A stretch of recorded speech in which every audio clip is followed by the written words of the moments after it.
Before I begin, there's something important I need to explain. I was born with a hearing impairment that makes it difficult for me to pick up speech clearly, especially in low light or outdoor environments.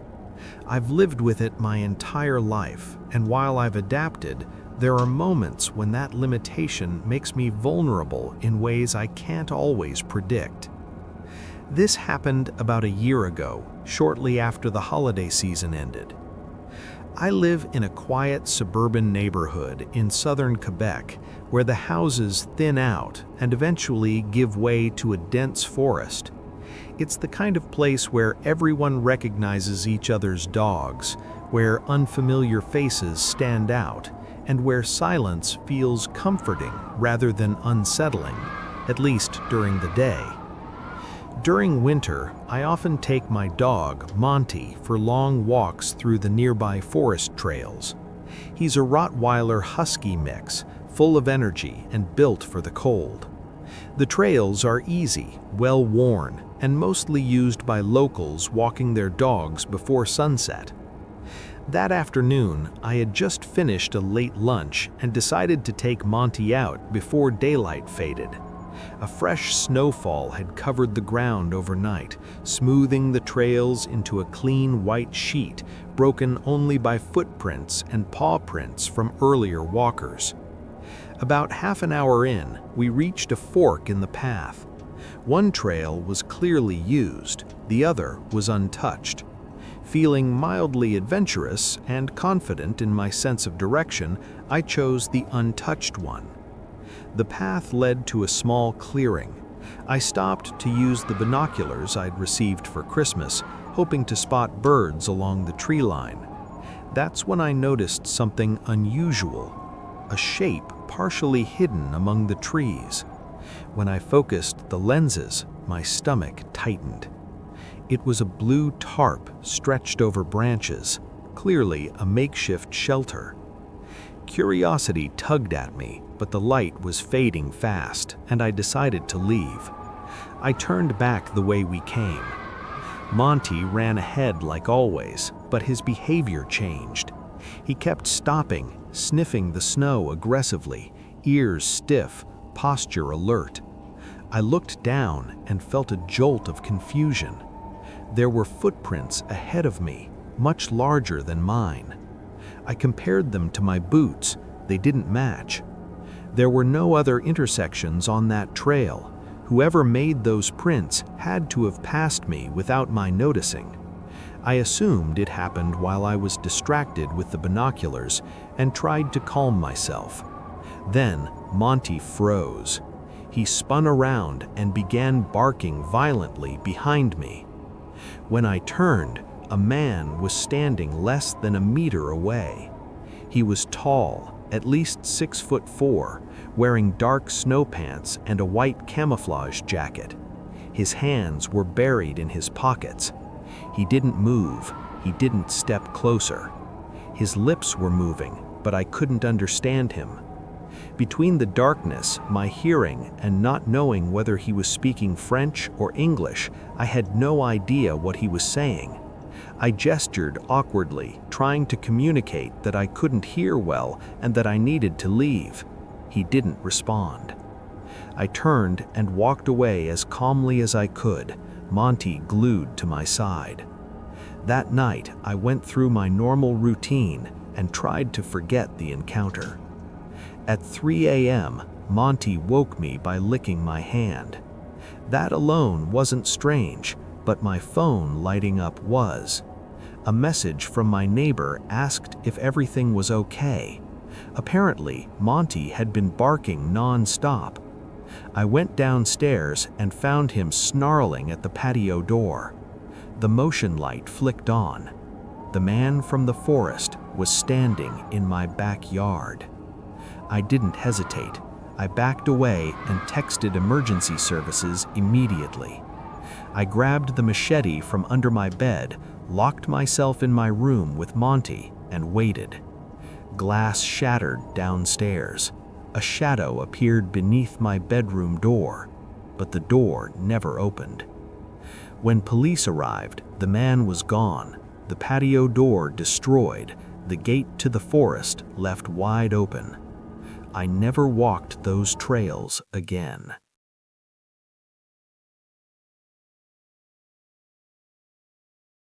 My name is Ember.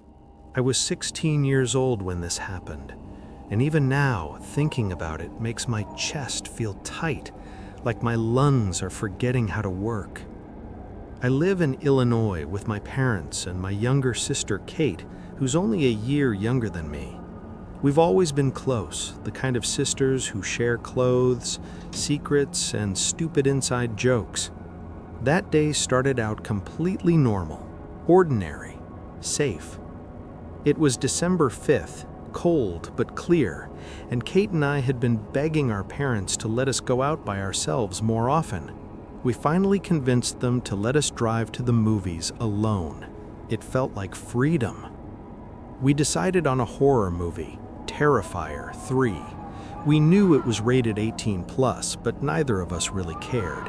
We looked older than we were, and nobody at the theater questioned us. That alone should have been a warning, but at the time it felt like a win. About halfway through the movie, right as the tension on screen was peaking, my phone suddenly buzzed, loud, too loud. The entire theater turned toward us. Kate grabbed my arm and hissed my name while I fumbled to silence it. Embarrassed and laughing nervously, we rushed out into the hallway. I tripped over my own feet on the way out, nearly face-planting, which only made things worse. Once we were outside the theater, I checked my phone. Missed call. Dad. Before I could call him back, another notification popped up. A text. Hey, Em, can you bring me some lunch? The little cafe near the woods is closed today. I didn't think twice about it.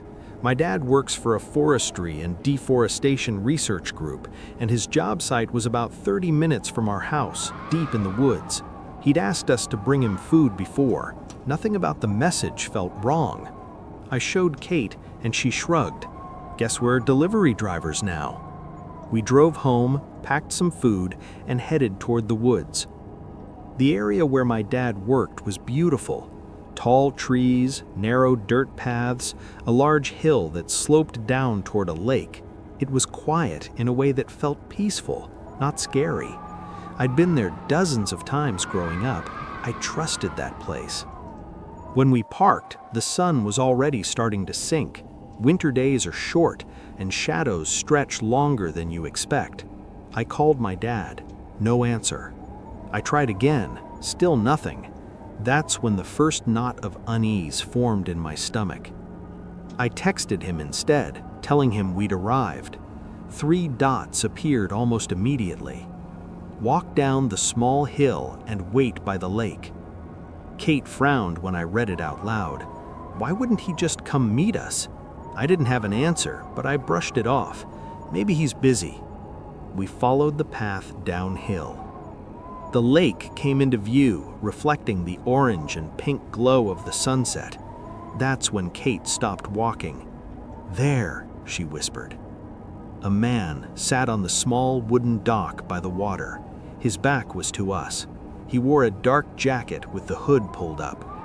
From a distance, it looked like my dad. We walked closer. I called out his name. He didn't turn. Kate grabbed my sleeve. Em, something's wrong. I stepped closer and reached out, slowly pulling back the hood. The face underneath wasn't my father's.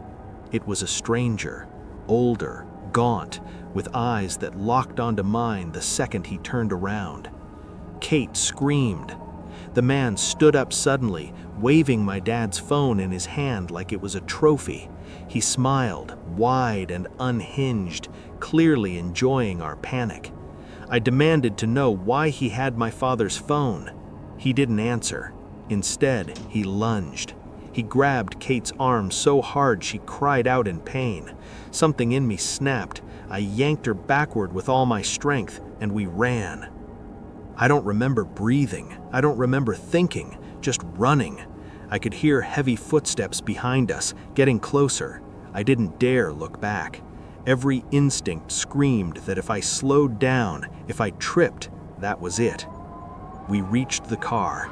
I slammed my door shut, locked it, and hit reverse as the man reached my window. I saw his face one last time before I floored it and sped away. When we got home, our parents were there. Our dad, safe. He hadn't sent us those messages. His phone had been stolen earlier that day.